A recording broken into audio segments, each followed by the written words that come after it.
take the time, I've got the rhymes, I've got the moves, yeah. Everybody's talking about my na na na, my na na na. 가볍게 앞서가라.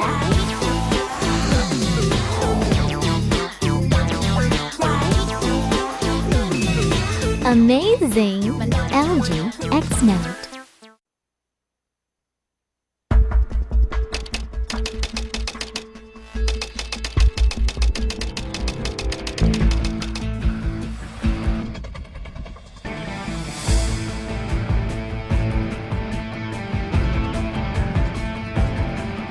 그러나 다리는 건너기만 하는 단순한 구조물이 아니다.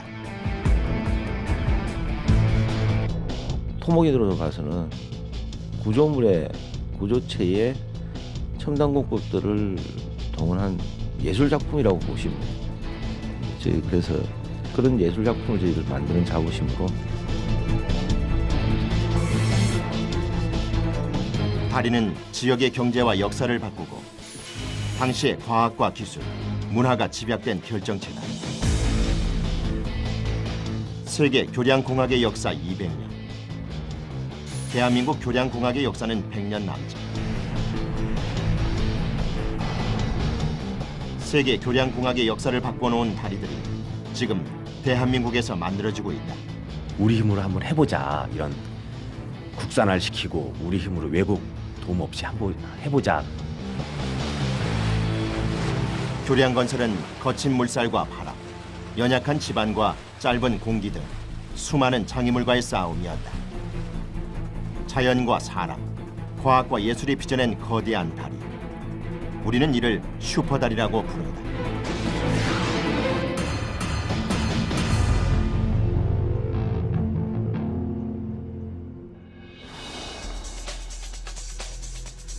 교량공학에서 가장 핵심이 되는 기술은 무엇인가?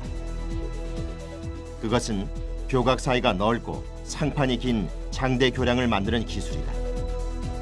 장대 교량에는 현수교와 사장교가 있다. 현수교는 앵커리지와 주탑에 두 줄의 케이블을 걸쳐놓은 후 그 케이블에 다리에 상판을 매달아 고정시킨 형태다. 케이블이 긴 빨래줄처럼 우아하게 곡선을 그리며 늘어져 있다. 한국 최초의 현수교는 660m의 남해대교. 경관이 아름다워 1973년 개통 당시 관광 명소였다. 야경이 아름다운 광안대교는 현재까지 국내 최대 규모의 현수교다. 사장교는 현수교의 변형이다. 케이블이 상판을 지탱하되 앵커리지가 있는 현수교와 달리 주탑의 꼭대기에서 사방으로 뻗어나온 여러 줄의 케이블이 상판과 바로 연결된다. 교각을 세우기 힘든 물살이 센 강이나 깊은 해협에 적합한 다리다. 우리나라 최초의 사장교는 진도대교. 주탑의 케이블이 상판을 지탱하는 전형적인 사장교다. 진도바다는 물살이 빠른 해협이었다. 진도대교가 사장교인 이유다.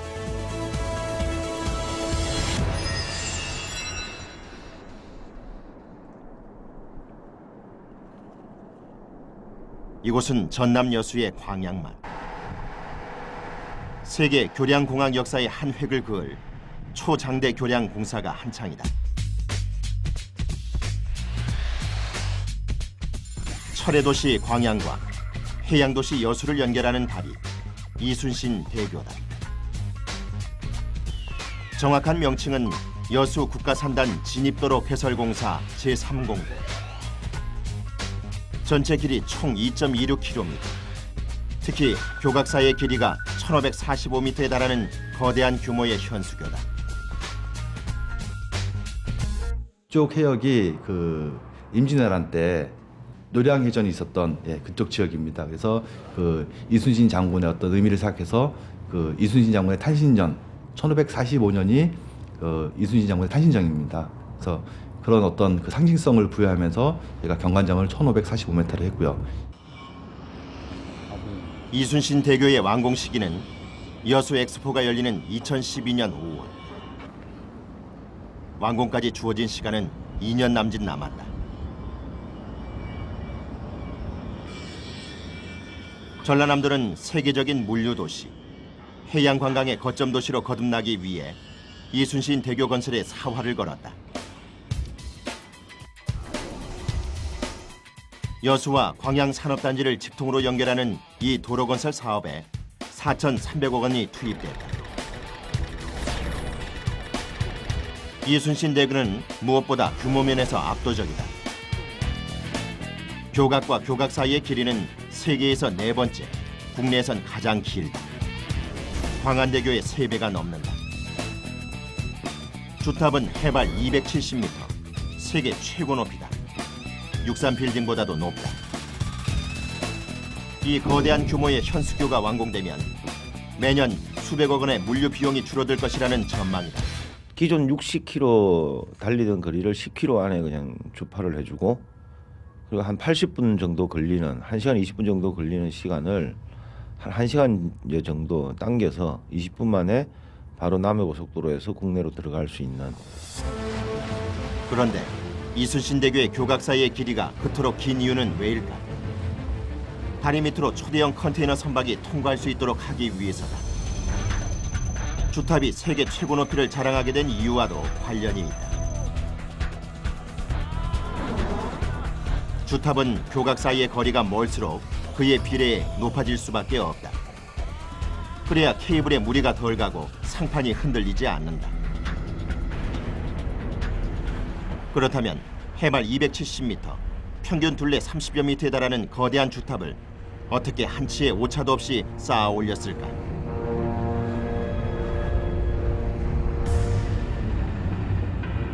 이순신 대교의 주탑 시공 현장. 이곳에서 주탑에 담긴 과학적 비밀을 찾아냈다. 현재 건설팀이 당면한 과제는 시공 속도를 절반 이하로 줄이는 일이다. 가장 그 문제는 사실은 품질하고 안전입니다.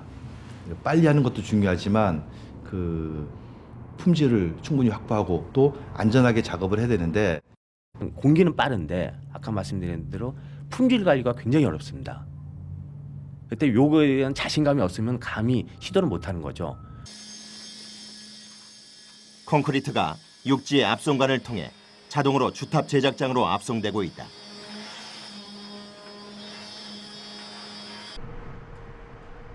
(270m의) 주탑을 쌓기 위해 쏟아부은 콘크리트의 양은 5만 세제곱미터, 11만 5천 톤에 이르는 엄청난 양이다.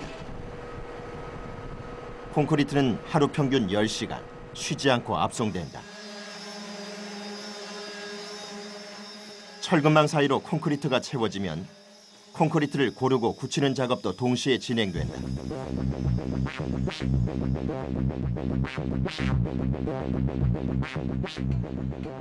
하루 24시간, 한 개조에 40명씩.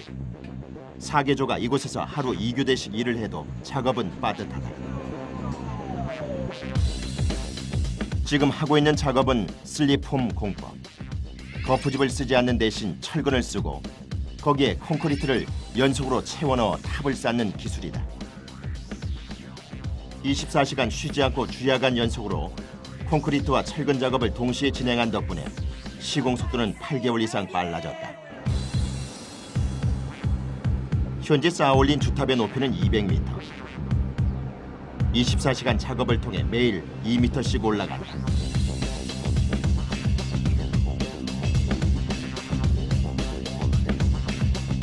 그렇다고 해도 평균 둘레가 30m가 넘는 거대한 주탑 2개를 하루에 2m씩 쌓아 올리는 작업은 쉬운 일이 아니었다. 기온이 낮아지면서 콘크리트 굳는 속도가 점점 늦어지고 있는 것이다. 일기상으로 지금 딱 겨울철이 걸리니까 태풍은 피해가고 뭐 큰 바람은 피해가지만은 이 콘크리트 구조체라는 양생 부분에서 조금 지연이 되는 부분 때문에 시간적으로 조금 손해를 받고 이 추위와의 싸움. 저녁 7시. 밤근무팀이 주탑 제작장에 올라갈 준비를 하고 있다.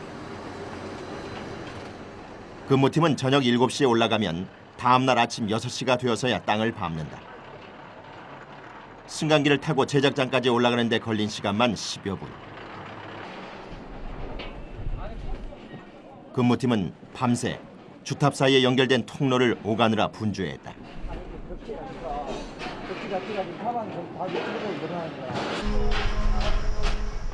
야간 제작장에서 내려다본 광양만은 더 아찔하다.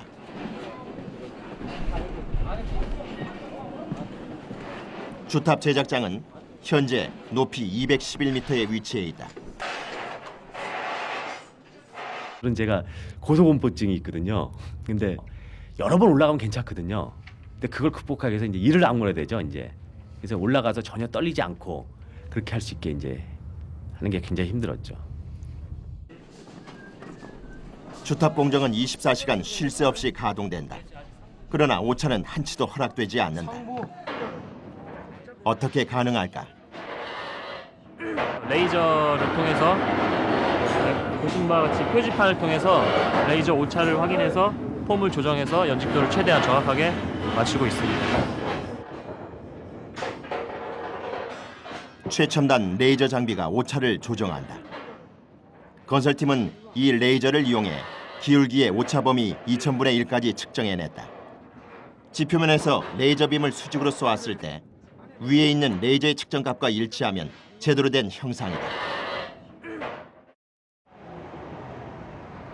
새벽 6시.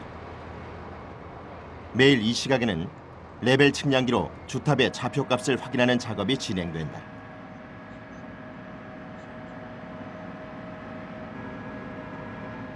주탑이 올라가는 동안 원래 좌표를 벗어나지 않았는지 확인하는 것이다. 0.01%의 오차라도 발생하면 품질은 물론 교량 전체의 안전에 타격이다. 콘크리트는 태양열에 변형될 가능성이 많아 온도의 영향을 덜 받는 새벽에 측량한다. 주탑의 형상 관리는 최첨단 장비를 통한 치밀한 수학적 계산과의 싸움이다. 주탑의 형상 관리 시스템은 다양한 장소에서 다각도로 운영된다. GPS를 통한 측량법도 그중 하나. 위성 추적 시스템을 이용해 수직도를 체크하는 방법이다. 세계적으로 이름난 초고층 구조물들이 이 기술로 관리된다. 그런데 주탑이 서 있는 곳은 바다. 그것도 광양만의 바다 밑은 발이 성큼 빠질 만큼 연약 지반이다.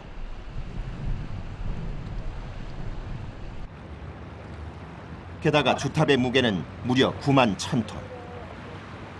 어떻게 이런 곳에 거대한 주탑을 세울 수 있었을까? 아, 무릎까지 들어갔는데 이거. 관건은 주탑의 밑동을 세울 곳의 지반을 어떻게 단단하게 만들 것인가였다. 연약한 지반을 강화하는 일은 그야말로 다리 안전의 모든 것을 결정짓는 작업이었다. 굉장히 연약한 지반에 그 시멘트를 집어넣어서 심층 혼합 공법이라고 하는데 그 기반함층까지 약 20m 정도의 그 모래 말뚝을 형성한 다음에 거기를 다지는 그 SCP 공법과 그 DCM이라고 하는 그 심층 혼합 공법, 그 시멘트와 이 점토를 믹싱을 해서 어느 정도의 강도를 얻을 수 있는 그런 공법을 사용을 해서 위에 그 구조물을 형성할 수 있도록 그렇게 조치를 했습니다. 지반을 메우고 다지기 위해 콘크리트와 점토, 모래가 다각도의 공법으로 섞이고 배합됐다. 지반이 메워지면 그 위로 블록을 조성했다. 그 블록 안에 콘크리트를 채워 넣으면 인공섬이 만들어지고 그 위에서 주탑의 기초 작업은 본격화된다. 인공섬은 주탑이 선막과 부딪혔을 때 충격을 완화하는 충돌 방지공의 역할도 한다. 이후 인공섬에서 수심 20m 아래로 수십 개의 말뚝을 박아 넣는다. 그러면 집안은 더 안정된다. 그 다음 철근망을 만들어 놓고 그 사이로 콘크리트를 채워 넣으면 주탑의 기초가 완성되는 것이다.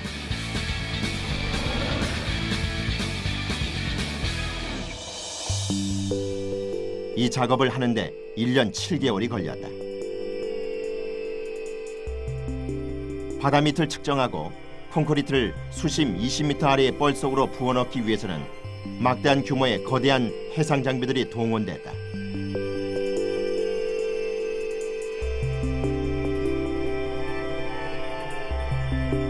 주탑 기초 작업을 하는데 인공섬은 유용했다. 인공섬은 작업을 육상에서 진행하는 것처럼 안정적으로 수행할 수 있도록 해준다.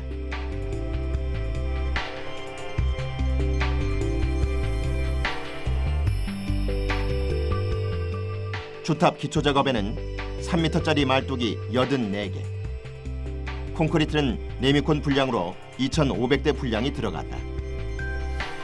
콘크리트 표면에 염분이 침투하지 못하도록 특수 도장 처리도 했다. 철근망의 무게는 13톤.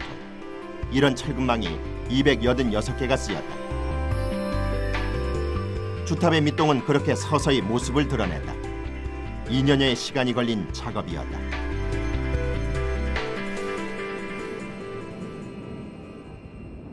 하지만 국내 최대의 이순신 대교를 주탑 하나만으로 지탱하기는 버거운 일이다.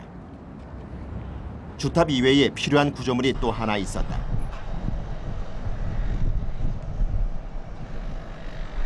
약 4만 톤에 이르는 케이블의 장력을 지탱해주는 것, 앵커리지가 바로 그것이다. 앵커리지란 주탑에 걸려있는 여러 개의 케이블 가닥의 끝을 땅속에 모아서 묶어두는 것. 쉽게 말해 케이블집이다.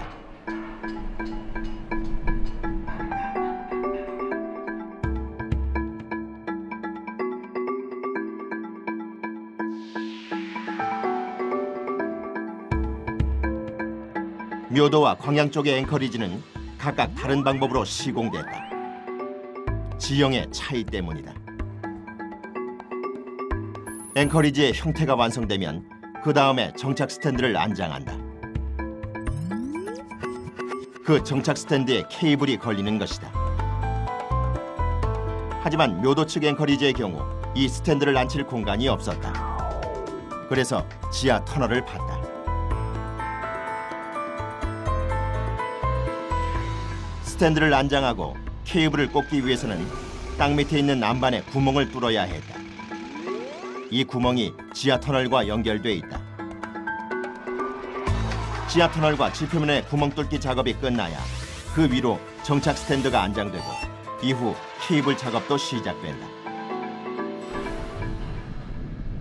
묘도 쪽의 앵커리지 작업은 여느 다른 교량의 작업보다 훨씬 더 복잡한 난공사였다.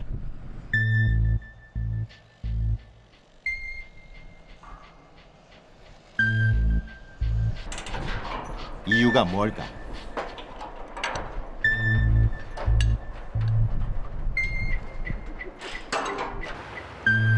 그것은 지표면 바로 아래 극도로 단단한 극경암이 기반암으로 자리 잡고 있었기 때문이었다. 구멍과 연결된 지하 터널 안으로 들어가 봤다.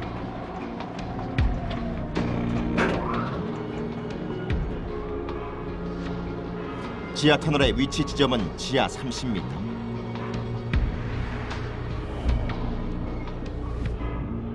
간이식 승강기가 끝없이 아래로 내려간다.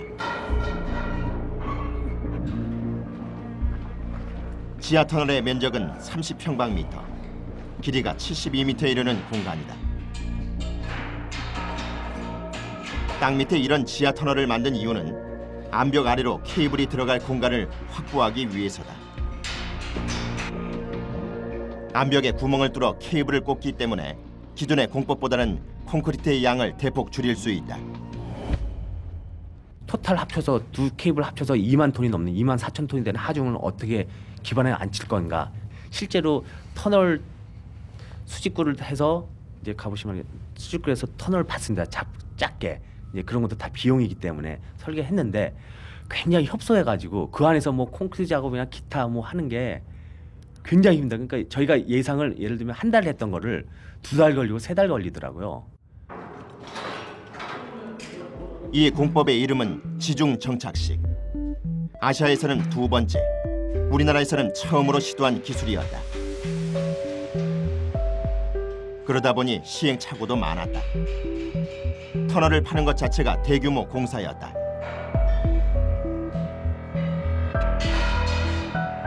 또 구멍 발파 작업 시에 생길 수 있는 지하 터널의 변형 정도도 고려해야 했고, 무거운 케이블의 하중을 받았을 때 생길 수 있는 지형의 변화와 안정성도 미리 계산하고 시작해야 하는 치밀한 작업이었다.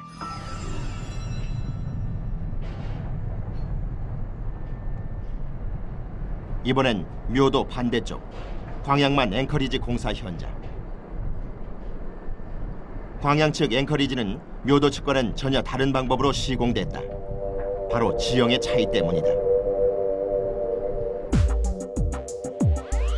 광양만 쪽은 지반이 너무 약하다는 것이 문제였다. 결국 해상을 매립해 부지부터 조성했다. 더 큰 문제는 케이블의 하중을 견딜 만한 기반함이 없다는 것. 케이블을 고정시켜줄 거대한 콘크리트 구조물이 필요했다. 연속으로 벽을 만들어 공간을 확보했다. 그 후엔 주탑을 쌓을 때처럼 내부의 공간을 콘크리트로 메웠다. 그리고 다시 콘크리트를 붓고 붙여주는 작업을 하면서 높이를 쌓아갔다. 그렇게 41m를 쌓아 올려 아치형의 앵커리지의 형태가 완성되면 케이블 작업이 시작된다. 2009년 4월, 모래나 암석 등 불필요한 것들을 제거하는 작업이 시작됐다. 바로 지반 보강 작업이다.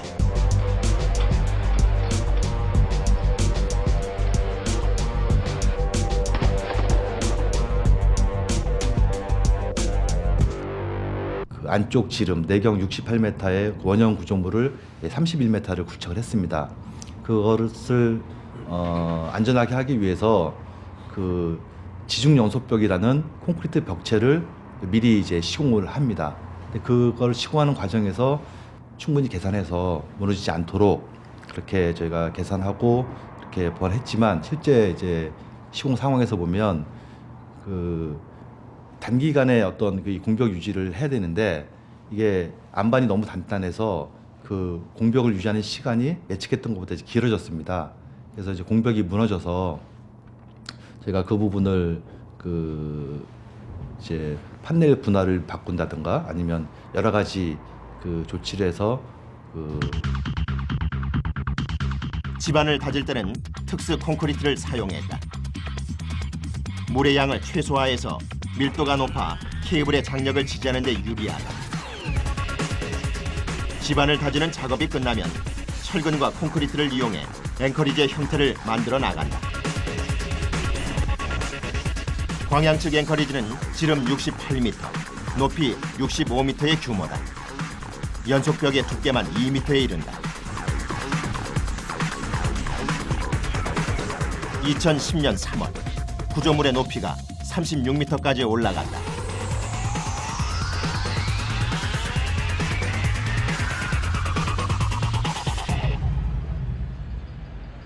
광양 측의 앵커리지는 해안 경계부에 위치하므로 토압, 수압을 고려해 설계된 고강도 철근을 이용한다.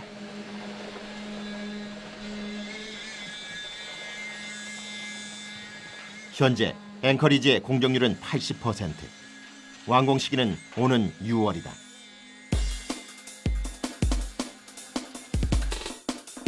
광양만 앵커리지에서 사용된 공법은 중력식 공법이다. 앵커리지 위에 케이블이 꽂혀있는 또 하나의 구조물이 보인다. 앵커리지에서 가장 중요한 스프레이 새들이다.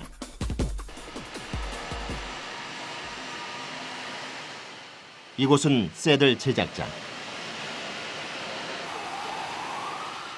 새들이란 케이블의 방향을 잡아주고 외부에서 받는 힘이 최소화될 수 있도록 하는 주물로 만든 구조물이다. 새들 제작의 핵심은 용접이다. 70톤에 달하는 거대한 구조물을 용접으로 이음새 없이 하나로 이어붙이는 기술은 국내 처음으로 시도하는 제작 방법이다.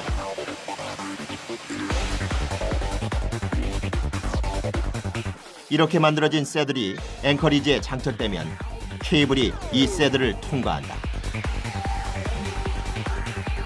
이순신 대교에 사용된 케이블은 보통의 케이블보다 강도 100메가가 더 센 세계 최고의 고강도 선이다.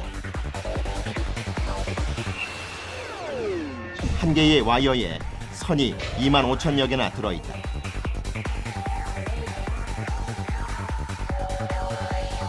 주탑과 앵커리지가 완성되면 이제 케이블을 장착할 단계. 먼저 주탑에 탑정 벨트를 설치하고 예인선을 이용해 로프를 가설한다. 다음 캣워크 등의 대형 장비를 이용해 케이블을 설치한다. 그리고 가설 장비에 케이블 4가닥을 연결해 주탑과 주탑 사이를 1600회 왕복한다. 그 후 행어 로프를 설치한 후 상판과 연결해주면 케이블 설치 작업은 끝난다.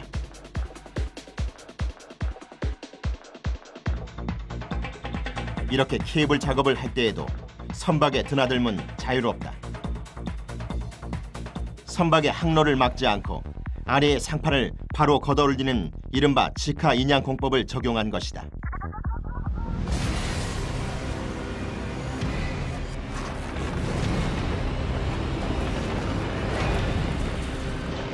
(1940년) 당시 세계에서 세 번째로 긴 다리였던 현수교 타코마 다리가 무너졌다.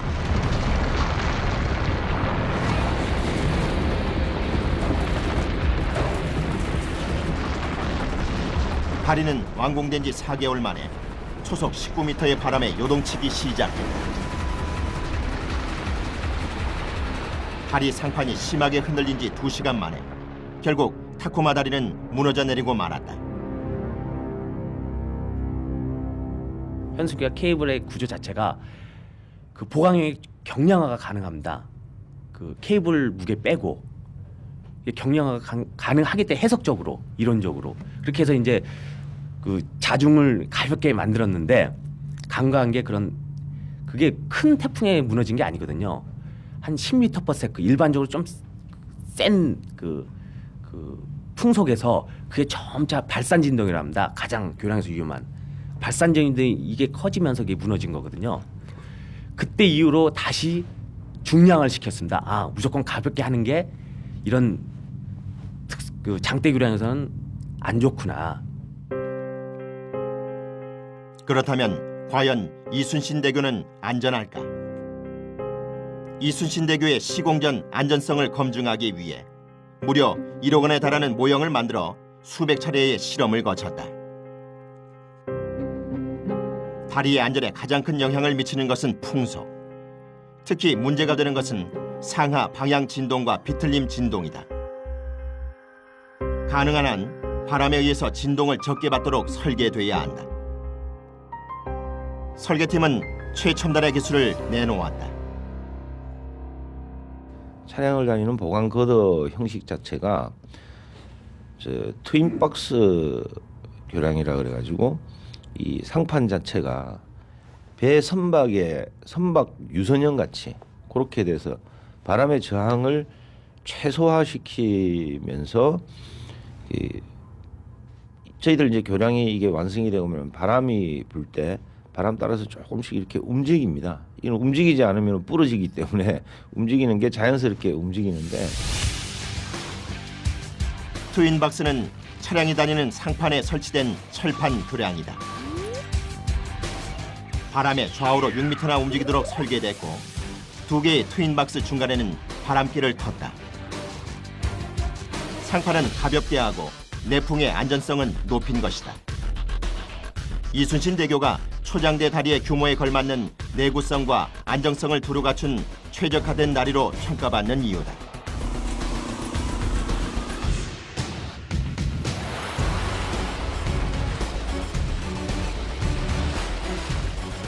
이순신대교는 국제무역의 허브항으로 도약할 광양항의 꿈이 담긴 다리다.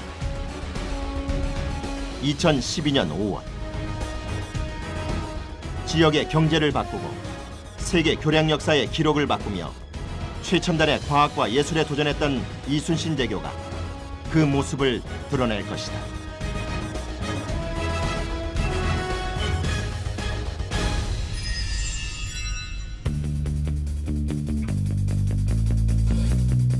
지난 2009년 10월 서해의 바닷길을 뚫고 인천대교가 개통됐다.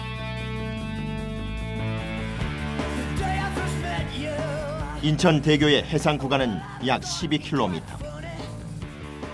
안개와 바람이 잦고 밀물과 썰물의 수위차가 최대 9m 이르는 거친 인천 앞바다에 서울 남산과 관악산을 잇고도 남을 긴 바닷길이 생긴 것이다. 다리 위로 거대한 부채를 펼쳐놓은 듯 사방으로 뻗은 케이블이 교량을 지탱하고 있다. 특히 교각 없이 하늘에 떠있는 다리의 길이가 800m에 달한다.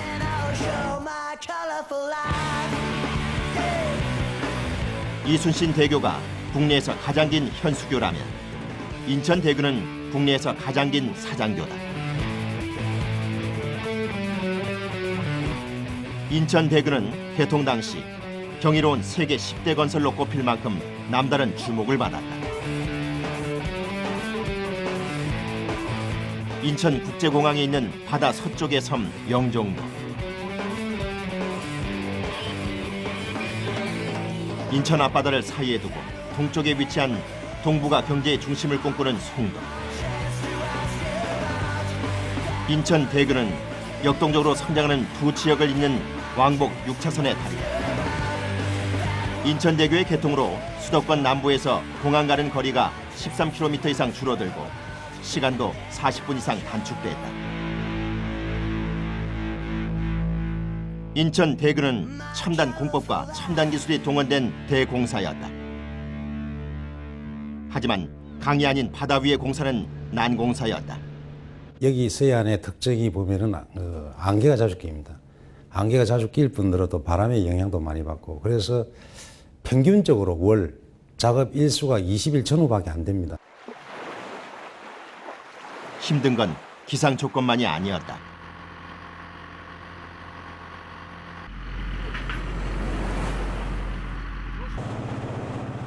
국내 최장, 세계 5위의 사장교를 52개월이라는 국내 역사상 최단 기간에 끝내야 하는 공사였다.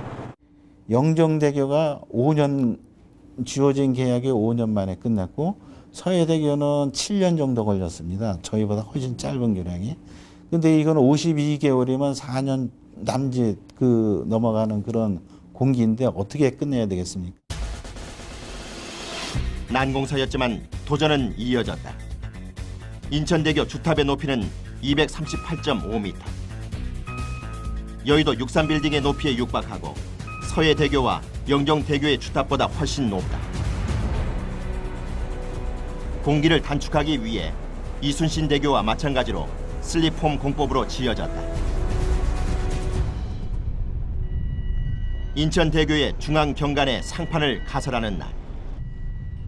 그런데 상판을 싣고 온 바지선은 손을 놓고 있었다. 안개가 좀처럼 거치지 않는 날이다.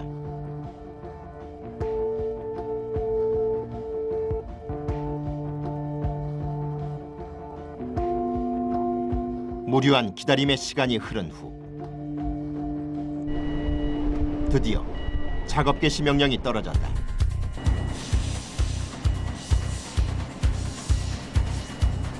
길이 15m, 무게 270톤의 상판을 대리 크레인이 들어올린다. 중앙 경관은 그렇게 장난감 블럭처럼 하나씩 끼워 맞춰 나갔다.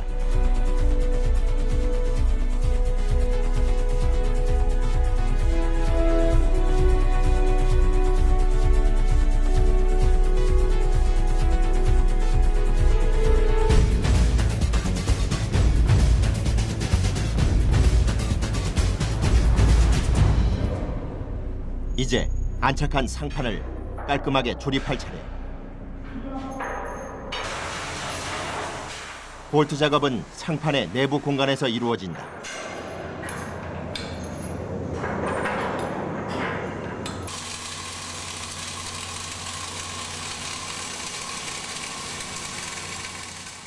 대형 기계들이 총동원되는 건설 현장이지만 마무리는 대부분 손작업으로 한다.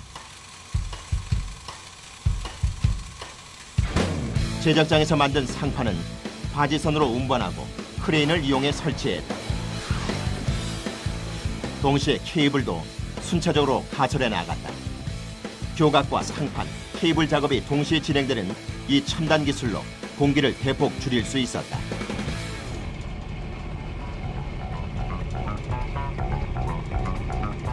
인천대교에서 가장 중요한 공정이 진행 중이다. 주탑과 케이블과 상판을 연결시키는 작업이다. 주탑 상단부에 가늘고 긴 케이블을 걸어 고정시키는 것이다. 케이블 설치는 사장교 건설의 필수 요건이지만 동시에 위험한 과정이었다. 먼저 뚫린 주탑 구멍 속으로 케이블 정착부를 집어넣는다. 그러면 내부에 있는 작업자가 도르래를 이용해 케이블을 당긴다. 여러 개의 강선이 한 다발로 묶인 케이블을 주탑부의 정착부에 고정하고 그 다음 볼트로 단단하게 여미면 주탑 쪽 설치는 끝이 난다.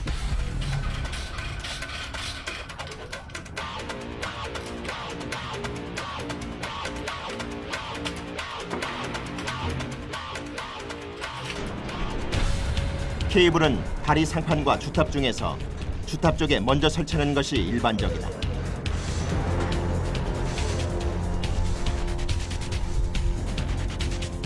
짧은 케이블의 경우 주탑에 케이블이 설치되어 있으면 크레인을 이용해 상판과 케이블을 쉽게 연결할 수 있다.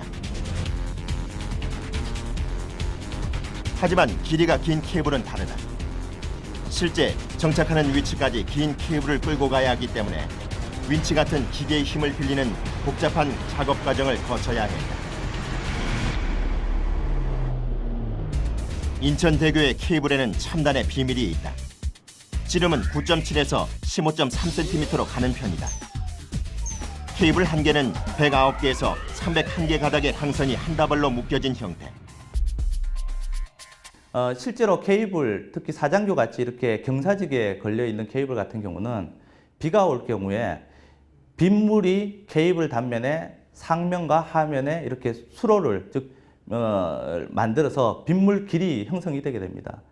이러한 상황에서 바람이 불게 되면 실제로 케이블 단면이 원래는 둥근 형태였다가 빗물의 어떤 그런 형성 작용으로 인해서 바람을 받는 면적 자체가 좀 기형적으로 변하면서 그 케이블 자체에 와류에 의한 진동이 발생을 하게 됩니다. 저희들처럼 딤플이라고 해서 케이블 표면을 이렇게 홈을 내서 그 홈에 의해서 빗물의 수로가 형성되는 부분들을 막는 그러한 방법들이 있을 수 있습니다. 즉 진동을, 케이블에 일어나는 유의한 진동을 방지하는 굉장히 중요한 역할을 하고 있는 거죠. 딤플이라는 그 요소가. 케이블 한 가닥 한 가닥이 과학과 첨단의 기술을 상징하고 있는 것이다. 케이블이 제대로 된 기능을 발휘하기 위해서는 매달대의 위치와 간격까지도 고려해야 한다. 그래서 케이블을 매다는 과정은 치밀하고도 정확한 계산 결과를 바탕으로 시공됐다. 이 작업을 수행하기 위해 각종 정밀 계측기기가 사용됐다. 긴장 작업은 3단계로 이루어지는데 먼저 50톤과 100톤으로 형상을 유지하고 800톤으로 긴장 작업을 마무리한다. 다리 상판 쪽의 케이블 정착이 끝난 모습이다. 인천대교에 사용된 케이블 수는 총 208개, 길이는 총 53km에 달한다. 매달린 케이블은 주탑을 중심으로 좌우로 뻗은 거대한 부채살 모양.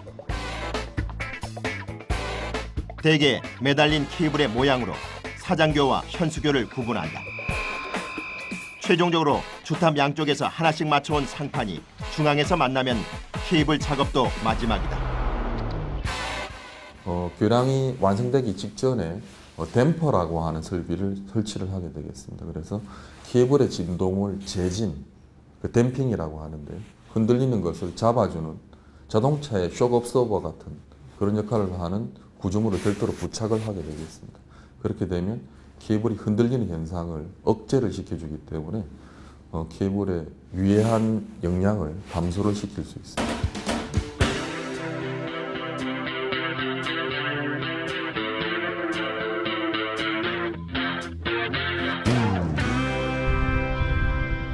어둠이 내리자 비로소 작업을 시작하는 사람들이 있었다. 압력 27.44, 변이 6.39. 기대합니다. 유압잭을 이용해 케이블의 장력을 재고 있다.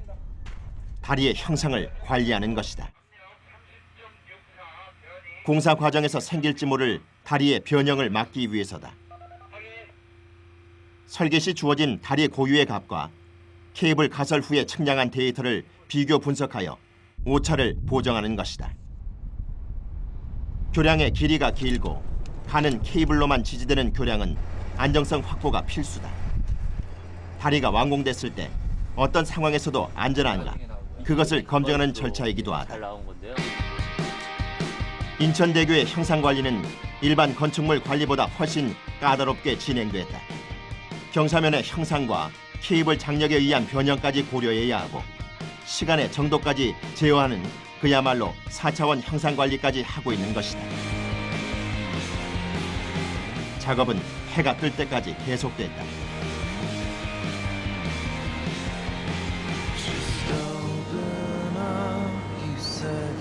인천대교 건설 역사에서 가장 특별한 날이 밝았다. 사장교의 마지막 상판을 올리는 날이다. 크레인이 마지막 상판을 들어올린다.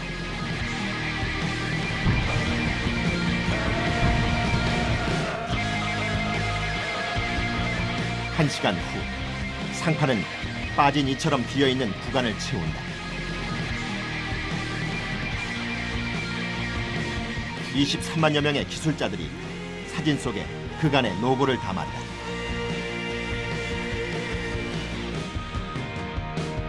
이로써 송도와 영종도가 바닷길로 만난 것이다.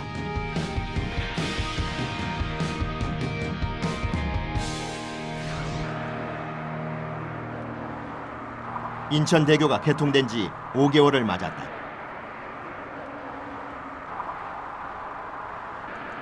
개통 후 인천대교는 또 한 번 세간의 주목을 받았다. 그 이유는 인천대교를 달릴 때 도로 곳곳에 설치된 것들을 보면 알 수 있다.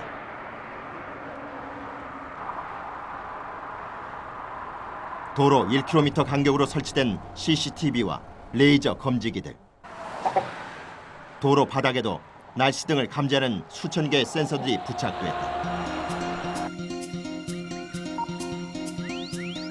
이 센서 장치들은 인천대교 전 구간에서 일어나는 모든 상황을 감지하고 이를 통제센터로 보낸다.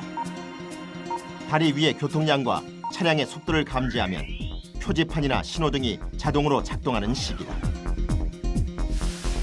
눈이 많이 오는 날 기상정보 시스템이 이를 감지하면 신호등이 작동되면 물론 자동으로 염사가 뿌려지기도 한다. 이 모든 것을 조정하는 시스템이 중앙통제센터에 있다.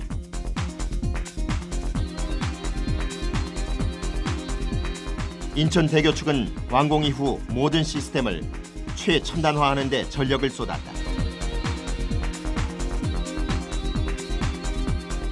교량의 이상 유무를 CCTV로 감지하면 이에 대한 대처도 자동으로 이루어지도록 했다. 사람이 없어도 인지와 대처가 가능한 원격 제어 시스템이다.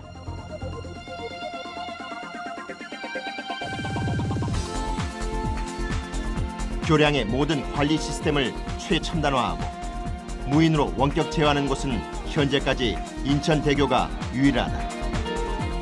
최첨단의 다리로 거듭나기 위한 도전이 아직 끝나지 않은 것이다. 우리나라의 초장대 다리가 서해바다를 넘어 세계 교량공학의 신화가 될 수 있었던 이유일 것이다.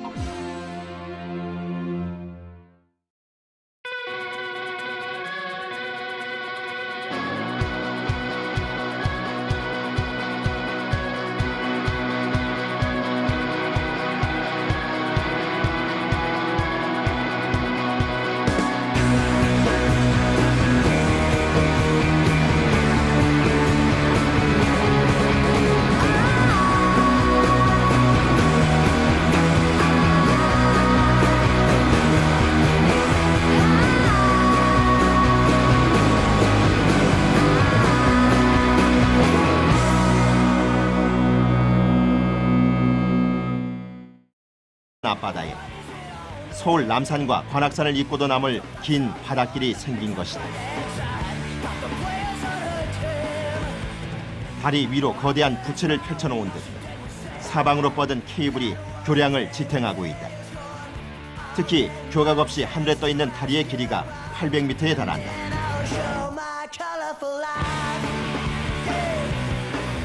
이순신 대교가 국내에서 가장 긴 현수교라면 인천대교는 국내에서 가장 긴 사장교다. 인천대교는 개통 당시 경이로운 세계 10대 건설로 꼽힐 만큼 남다른 주목을 받았다. 인천국제공항에 있는 바다 서쪽의 섬 영종도, 인천 앞바다를 사이에 두고 동쪽에 위치한 동북아 경제의 중심을 꿈꾸는 송도, 인천대교는 역동적으로 성장하는 두 지역을 잇는 왕복 6차선의 다리다. 인천대교의 개통으로 수도권 남부에서 공항 가는 거리가 13km 이상 줄어들고 시간도 40분 이상 단축됐다. 인천대교는 첨단 공법과 첨단 기술이 동원된 대공사였다. 하지만 강이 아닌 바다 위의 공사는 난공사였다. 여기 서해안의 특징이 보면은 안개가 자주 낍니다. 안개가 자주 낄 뿐더러 바람의 영향도 많이 받고, 그래서 평균적으로 월 작업 일수가 20일 전후밖에 안 됩니다. 힘든 건 기상 조건만이 아니었다.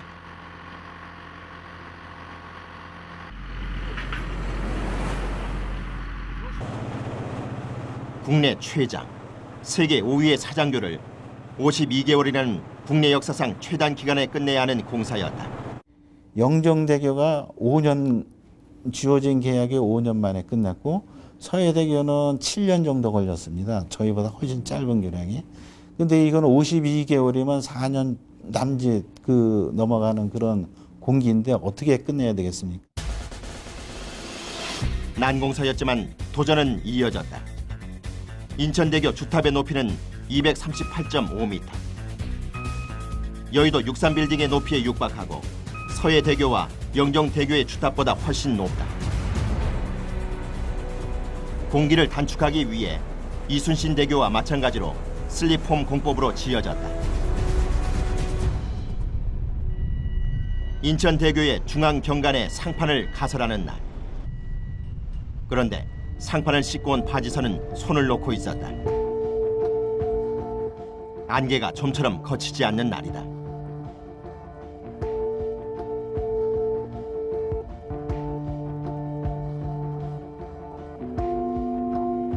무료한 기다림의 시간이 흐른 후 드디어 작업 개시 명령이 떨어졌다.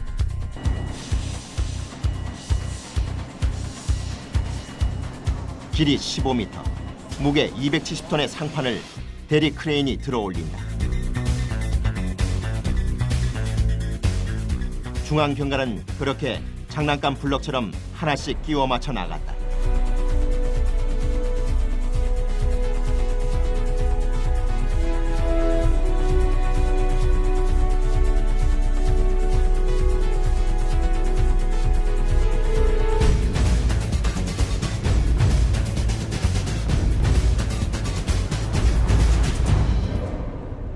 이제 안착한 상판을 깔끔하게 조립할 차례. 볼트 작업은 상판의 내부 공간에서 이루어진다.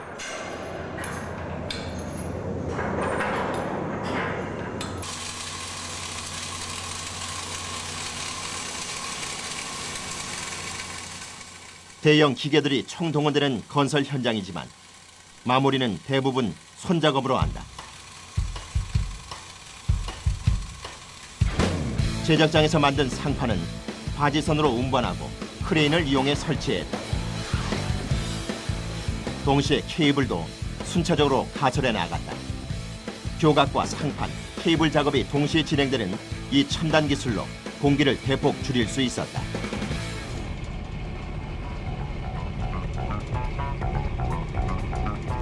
인천대교에서 가장 중요한 공정이 진행 중이다. 주탑과 케이블과 상판을 연결시키는 작업이다. 주탑 상단부에 가늘고 긴 케이블을 걸어 고정시키는 것이다. 케이블 설치는 사장교 건설의 필수 요건이지만 동시에 위험한 과정이었다. 먼저 뚫린 주탑 구멍 속으로 케이블 정착부를 집어넣는다. 그러면 내부에 있는 작업자가 도르래를 이용해 케이블을 당긴다. 여러 개의 강선이 한 다발로 묶인 케이블을 주탑부의 정착부에 고정하고 그 다음 볼트로 단단하게 여미면 주탑 쪽 설치는 끝이 난다.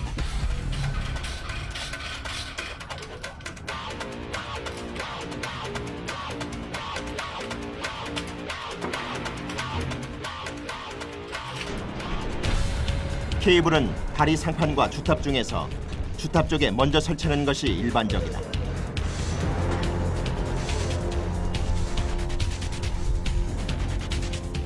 짧은 케이블의 경우 주탑에 케이블이 설치되어 있으면 크레인을 이용해 상판과 케이블을 쉽게 연결할 수 있다.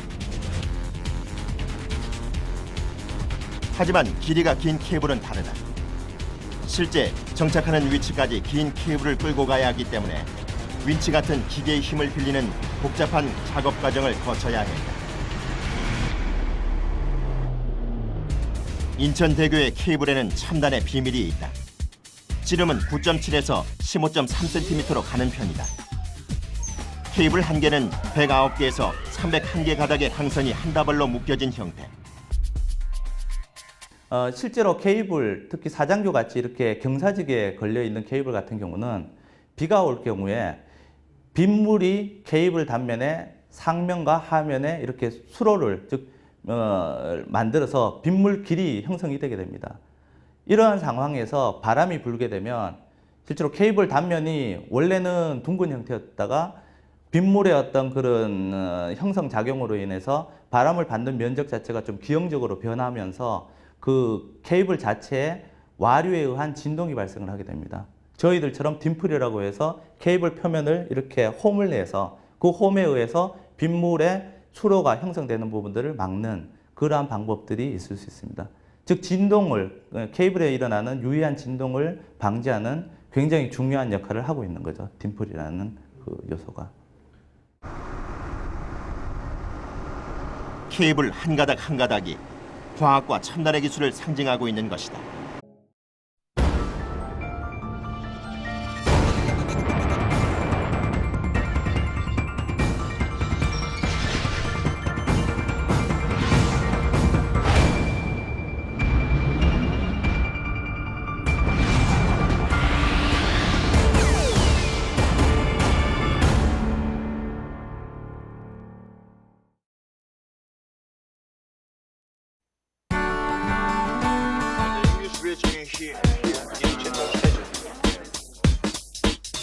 I take the time, I've got the rhymes, I've got the moves, yeah. Everybody's talking about my na na na, my na na na. 가볍게 앞서가라.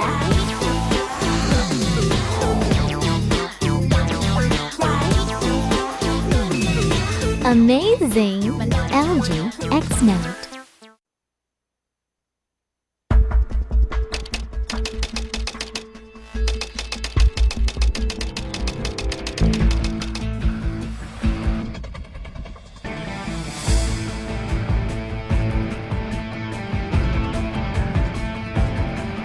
그러나 다리는 건너기만 하는 단순한 구조물이 아니다. 토목에 들어가서는 구조물의 구조체의 첨단 공법들을 동원한 예술 작품이라고 보시면 돼요. 저희 그래서 그런 예술 작품을 저희를 만드는 자부심으로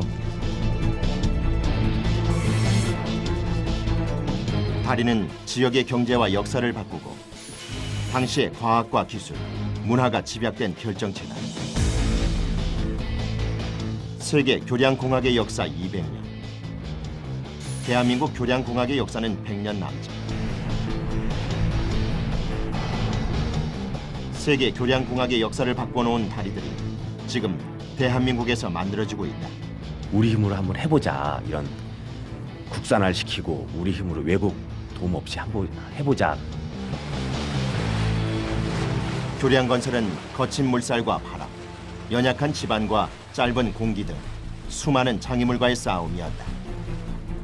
자연과 사람, 과학과 예술이 빚어낸 거대한 다리. 우리는 이를 슈퍼다리라고 부른다.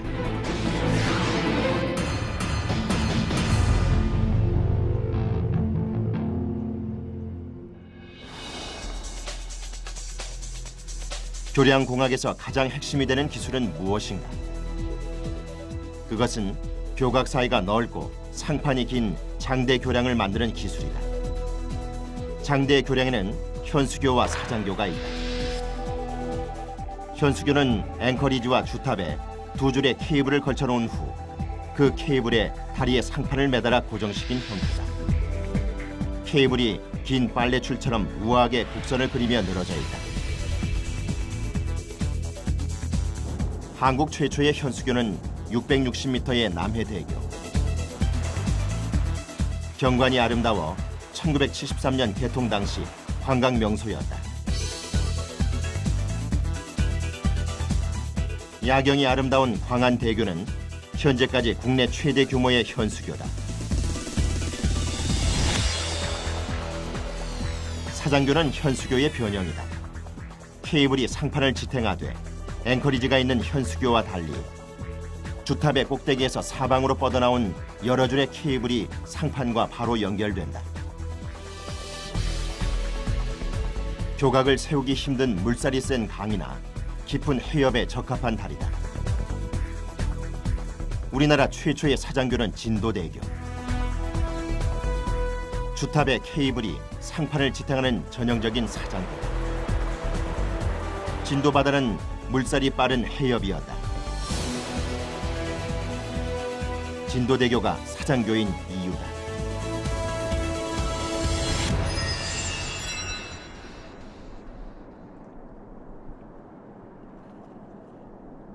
이곳은 전남 여수의 광양만. 세계 교량공학 역사의 한 획을 그을 초장대 교량 공사가 한창이다. 철의 도시 광양과 해양도시 여수를 연결하는 다리, 이순신 대교다. 정확한 명칭은 여수 국가산단 진입도로 개설공사 제3공도. 전체 길이 총 2.26km. 특히 교각 사이의 길이가 1545m에 달하는 거대한 규모의 현수교다. 이쪽 해역이 그 임진왜란 때 노량해전이 있었던 그쪽 지역입니다. 그래서 그 이순신 장군의 어떤 의미를 생각해서 그 이순신 장군의 탄신전 1545년이 그 이순신 장군의 탄신전입니다. 그래서 그런 어떤 그 상징성을 부여하면서 제가 경관장을 1545m로 했고요. 이순신 대교의 완공 시기는 여수 엑스포가 열리는 2012년 5월. 완공까지 주어진 시간은 2년 남짓 남았다. 전라남도는 세계적인 물류도시, 해양관광의 거점 도시로 거듭나기 위해 이순신 대교 건설에 사활을 걸었다. 여수와 광양 산업단지를 직통으로 연결하는 이 도로 건설 사업에 4,300억 원이 투입됐다. 이순신 대교는 무엇보다 규모 면에서 압도적이다.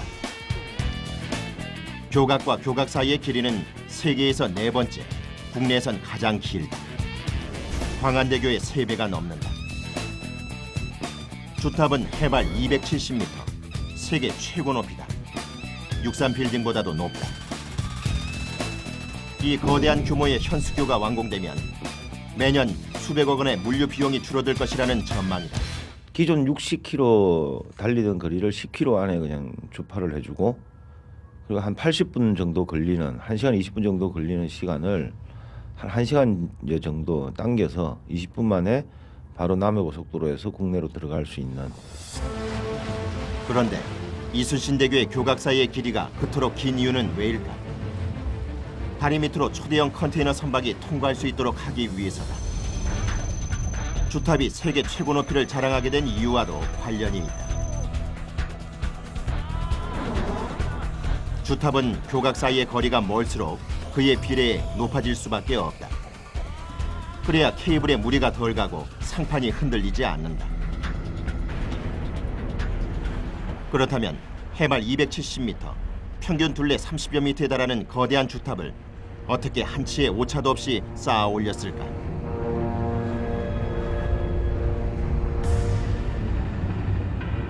이순신 대교의 주탑 시공 현장. 이곳에서 주탑에 담긴 과학적 비밀을 찾아냈다.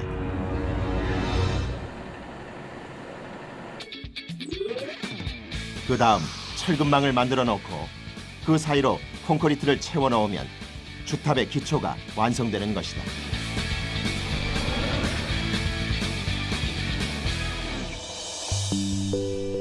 이 작업을 하는데 1년 7개월이 걸렸다. 바다 밑을 측정하고 콘크리트를 수심 20m 아래의 뻘 속으로 부어넣기 위해서는 막대한 규모의 거대한 해상 장비들이 동원됐다.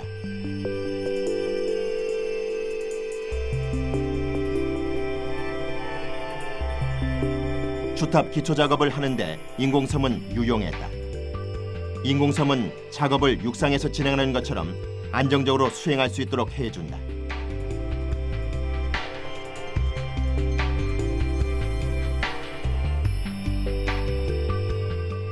주탑 기초 작업에는 3m짜리 말뚝이 84개, 콘크리트는 네미콘 분량으로 2,500대 분량이 들어갔다. 콘크리트 표면에 염분이 침투하지 못하도록 특수 도장 처리도 했다. 철근망의 무게는 13톤.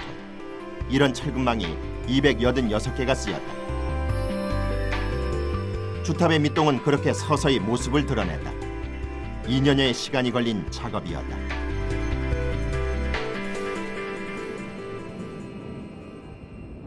하지만 국내 최장, 최대의 이순신 대교를 주탑 하나만으로 지탱하기는 버거운 일이다.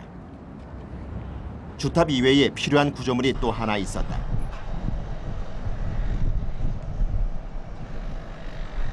약 4만 톤에 이르는 케이블의 장력을 지탱해주는 곳, 앵커리지가 바로 그것이다. 앵커리지란 주탑에 걸려있는 여러 개의 케이블 가닥의 끝을 땅속에 모아서 묶어두는 곳. 쉽게 말해 케이블 집이다.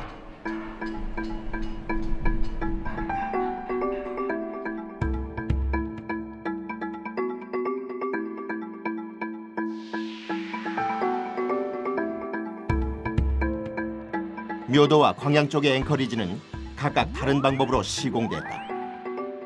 지형의 차이 때문이다.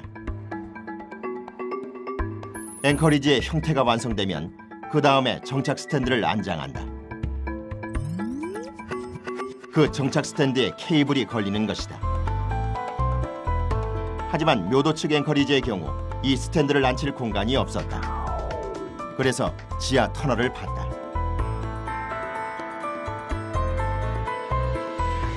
스탠드를 안장하고 케이블을 꽂기 위해서는 땅 밑에 있는 안반에 구멍을 뚫어야 했다.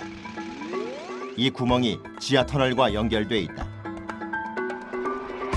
지하 터널과 지표면의 구멍 뚫기 작업이 끝나야 그 위로 정착 스탠드가 안장되고 이후 케이블 작업도 시작된다. 묘도 쪽의 앵커리지 작업은 여느 다른 교량의 작업보다 훨씬 더 복잡한 난공사였다.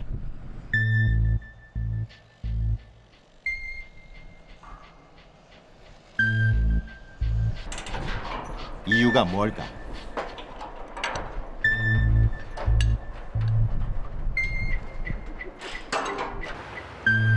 그것은 지표면 바로 아래 극도로 단단한 극경암이 기반암으로 자리 잡고 있었기 때문이었다. 구멍과 연결된 지하 터널 안으로 들어가 봤다.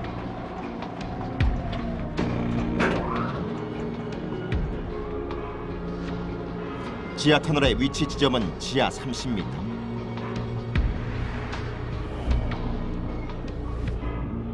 간이식 승강기가 끝없이 아래로 내려갔다. 지하 터널의 면적은 30평방미터, 길이가 72m에 이르는 공간이다. 땅 밑에 이런 지하 터널을 만든 이유는 암벽 아래로 케이블이 들어갈 공간을 확보하기 위해서다. 암벽에 구멍을 뚫어 케이블을 꽂기 때문에 기존의 공법보다는 콘크리트의 양을 대폭 줄일 수 있다. 토탈 합쳐서 두 케이블 합쳐서 2만 톤이 넘는 2만 4천 톤이 되는 하중을 어떻게 기반에 앉힐 건가. 실제로 터널 수직구를 해서 이제 가보시면 수직구에서 터널을 팠습니다. 작게. 이제 그런 것도 다 비용이기 때문에 설계했는데 굉장히 협소해가지고 그 안에서 뭐 콘크리트 작업이나 기타 뭐 하는 게 굉장히 힘들다. 그러니까 저희가 예상을 예를 들면 한 달 했던 거를 2달 걸리고 3달 걸리더라고요. 이 공법의 이름은 지중 정착식. 아시아에서는 2번째, 우리나라에서는 처음으로 시도한 기술이었다. 그러다 보니 시행착오도 많았다. 터널을 파는 것 자체가 대규모 공사였다.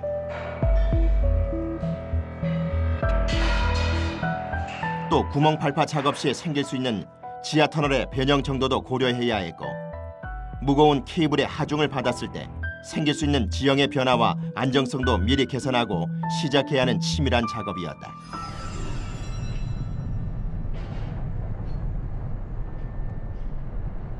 이번엔 묘도 반대쪽 광양만 앵커리지 공사 현장.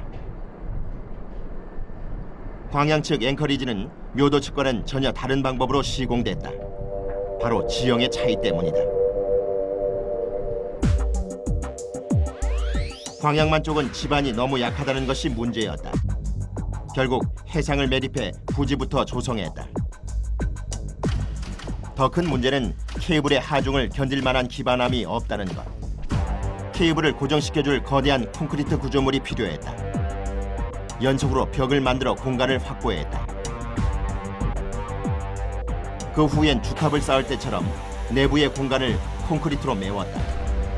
그리고 다시 콘크리트를 붓고 붙여주는 작업을 하면서 높이를 쌓아갔다.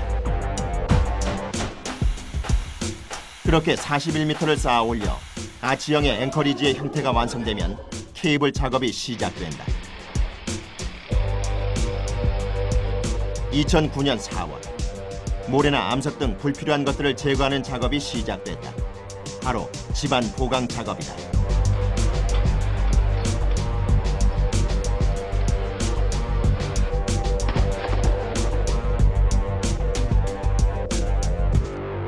그 안쪽 지름 내경 68m의 원형 구조물을 31m를 구축을 했습니다.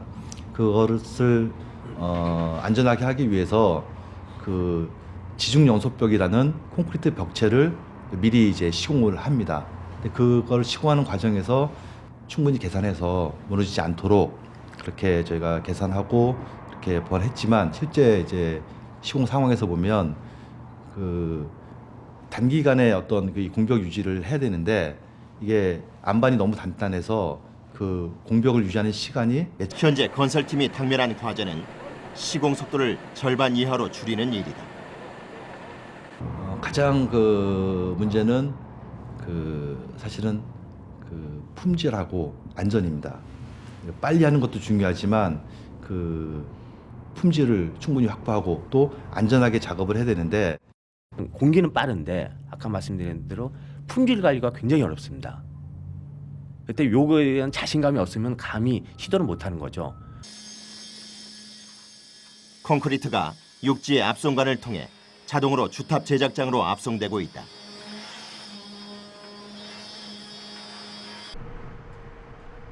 (270m의) 주탑을 쌓기 위해 쏟아부은 콘크리트의 양은 5만 세제곱미터, 11만 5천 톤에 이르는 엄청난 양이다. 콘크리트는 하루 평균 10시간 쉬지 않고 압송된다. 철근망 사이로 콘크리트가 채워지면 콘크리트를 고르고 굳히는 작업도 동시에 진행된다.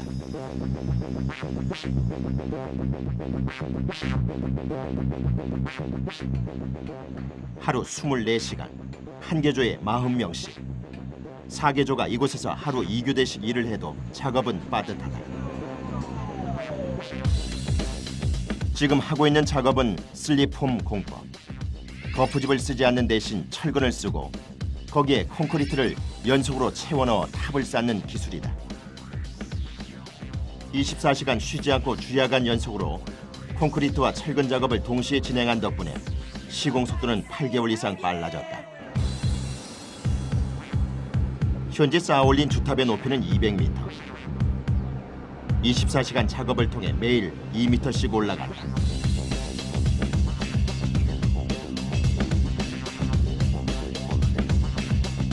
그렇다고 해도 평균 둘레가 30m가 넘는 거대한 주탑 2개를 하루에 2m씩 쌓아 올리는 작업은 쉬운 일이 아니었다.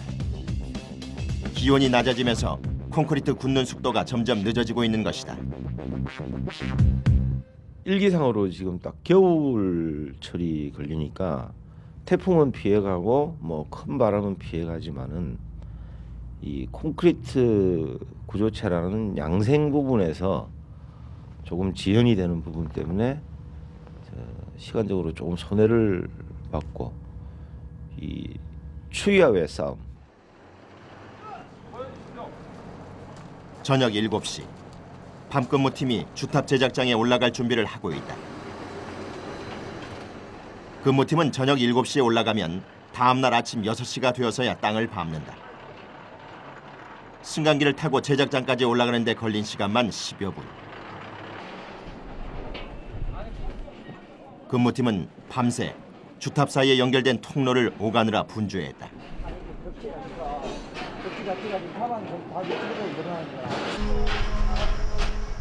야간 제작장에서 내려다본 광양만은 더 아찔하다.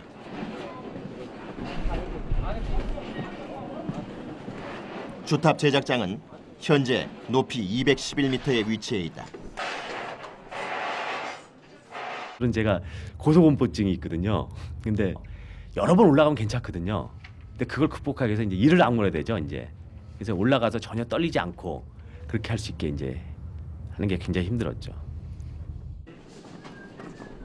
주탑 공정은 24시간 쉴 새 없이 가동된다. 그러나 오차는 한치도 허락되지 않는다. 어떻게 가능할까? 레이저를 통해서 보신 바와 같이 표지판을 통해서 레이저 오차를 확인해서 폼을 조정해서 연직도를 최대한 정확하게 맞추고 있습니다. 최첨단 레이저 장비가 오차를 조정한다. 건설팀은 이 레이저를 이용해 기울기의 오차 범위 2000분의 1까지 측정해냈다. 지표면에서 레이저 빔을 수직으로 쏘았을 때 위에 있는 레이저의 측정값과 일치하면 제대로 된 형상이다. 새벽 6시. 매일 이 시각에는 레벨 측량기로 주탑의 좌표값을 확인하는 작업이 진행된다.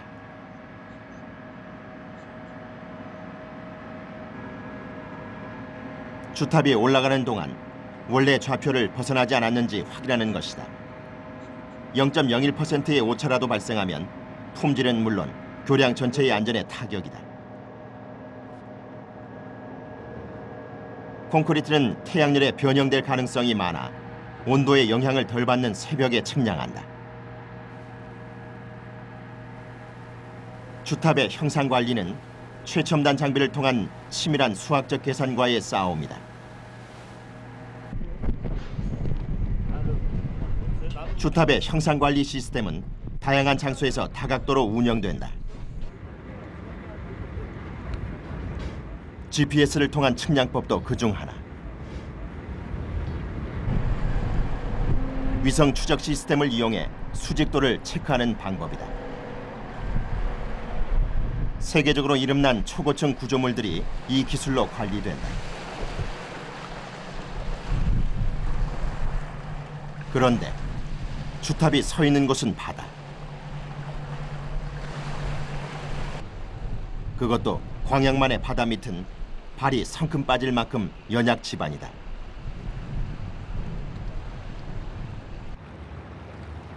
게다가 주탑의 무게는 무려 9만 1000톤.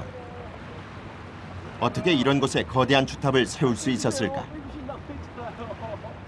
아, 무릎까지 들어갔는데 이거. 관건은 주탑의 밑동을 세울 곳의 지반을 어떻게 단단하게 만들 것인가였다. 연약한 지반을 강화하는 일은 그야말로 다리 안전의 모든 것을 결정짓는 작업이었다. 굉장히 연약한 지반에 그 시멘트를 집어넣어서 심층 혼화 공법이라고 하는데 그 기반함층까지 약 20m 정도의 그 모래 말뚝을 형성한 다음에 거기를 다지는 그 SCP 공법과 그 DCM이라고 하는 그 심층 혼화 공법, 그 시멘트와 이 점토를 믹싱을 해서 어느 정도의 강도를 얻을 수 있는 그런 공법을 사용을 해서 위에 그 구조물을 형성할 수 있도록 그렇게 조치를 했습니다. 집안을 메우고 다지기 위해 콘크리트와 점토, 모래가 다각도의 공법으로 섞이고 배합됐다. 집안이 메워지면 그 위로 블럭을 조성했다. 그 블록 안에 콘크리트를 채워 넣으면 인공섬이 만들어지고 그 위에서 주탑의 기초 작업은 본격화된다. 인공섬은 주탑이 선막과 부딪혔을 때 충격을 완화하는 충돌 방지공의 역할도 한다. 이후 인공섬에서 수심 20m 아래로 수십 개의 말뚝을 박아 넣는다. 그러면 집안은 더 안정된다. 지켰던 것보다 이제 길어졌습니다. 그래서 이제 공벽이 무너져서 제가 그 부분을 이제 판넬 분할을 바꾼다든가 아니면 여러 가지 그 조치를 해서 집안을 다질 때는 특수 콘크리트를 사용했다. 물의 양을 최소화해서 밀도가 높아 케이블의 장력을 지지하는 데 유리하다. 집안을 다지는 작업이 끝나면 철근과 콘크리트를 이용해 앵커리지의 형태를 만들어 나간다.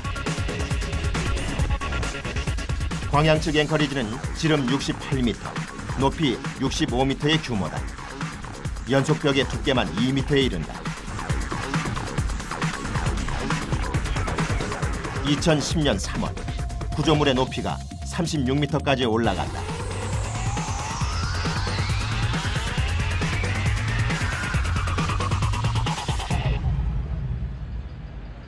광양 측의 앵커리지는 해안 경계부에 위치하므로 토압, 수압을 고려해 설계된 고강도 철근을 이용한다.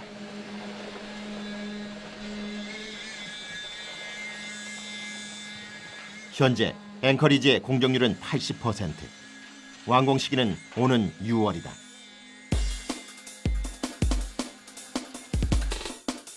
광양만 앵커리지에서 사용된 공법은 중력식 공법이다. 앵커리지 위에 케이블이 꽂혀있는 또 하나의 구조물이 보인다. 앵커리지에서 가장 중요한 스프레이 새들이다.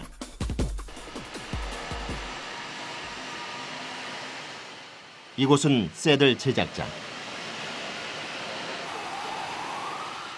새들이란 케이블의 방향을 잡아주고 외부에서 받는 힘이 최소화될 수 있도록 하는 주물로 만든 구조물이다.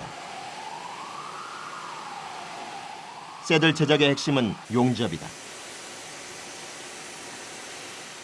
70톤에 달하는 거대한 구조물을 용접으로 이음새 없이 하나로 이어붙이는 기술은 국내 처음으로 시도하는 제작 방법이다.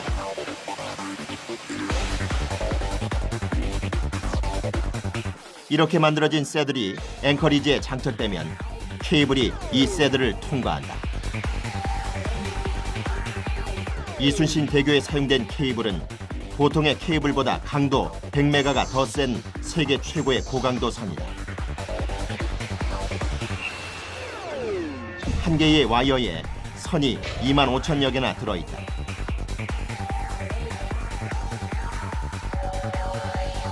주탑과 앵커리지가 완성되면 이제 케이블을 장착할 단계. 먼저 주탑에 탑정 벨트를 설치하고 예인선을 이용해 로프를 가설한다. 다음 캣워크 등의 대형 장비를 이용해 케이블을 설치한다. 그리고 가설 장비에 케이블 4가닥을 연결해 주탑과 주탑 사이를 1600회 왕복한다. 그 후 행얼 로프를 설치한 후 상판과 연결해주면 케이블 설치 작업은 끝난다.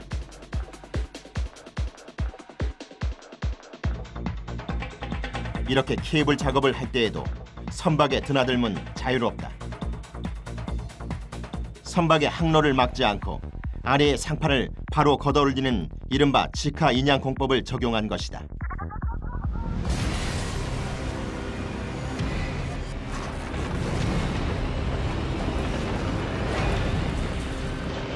1940년 당시 세계에서 세 번째로 긴 다리였던 현수교 타코마 다리가 무너졌다.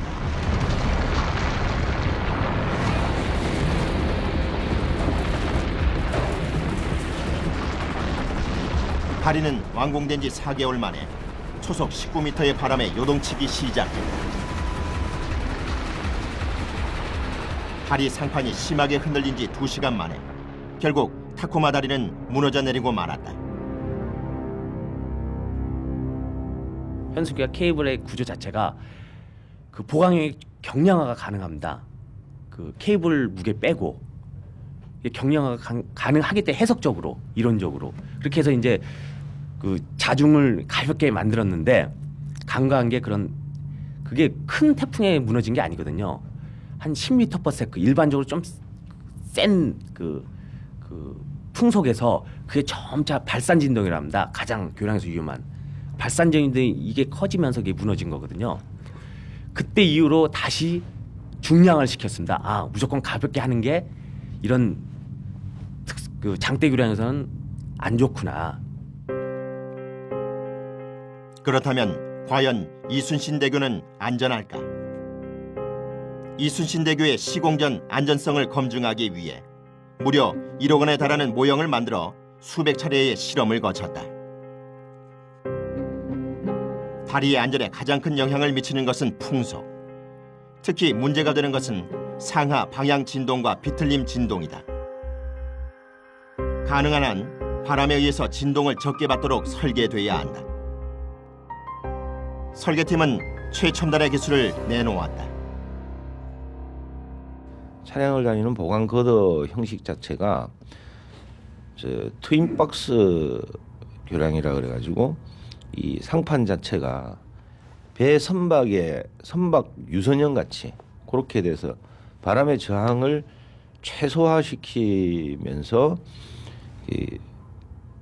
저희들 이제 교량이 이게 완성이 되면 바람이 불 때 바람 따라서 조금씩 이렇게 움직입니다. 이는 움직이지 않으면 부러지기 때문에 움직이는 게 자연스럽게 움직이는데 트윈박스는 차량이 다니는 상판에 설치된 철판 교량이다.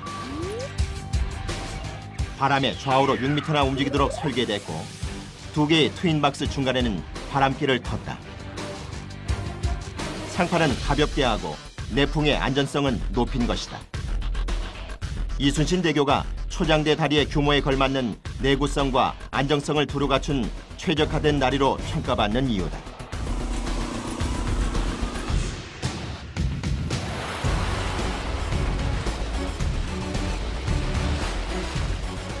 이순신대교는 국제무역의 허브항으로 도약할 광양항의 꿈이 담긴 다리다. 2012년 5월 지역의 경제를 바꾸고 세계 교량 역사의 기록을 바꾸며 최첨단의 과학과 예술에 도전했던 이순신대교가 그 모습을 드러낼 것이다.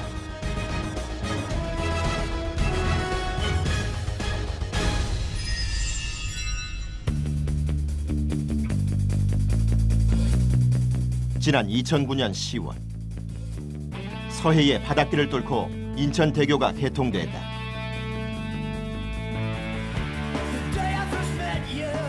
인천대교의 해상 구간은 약 12km. 안개와 바람이 잦고 밀물과 썰물의 수위차가 최대 9m 이르는 거친 인천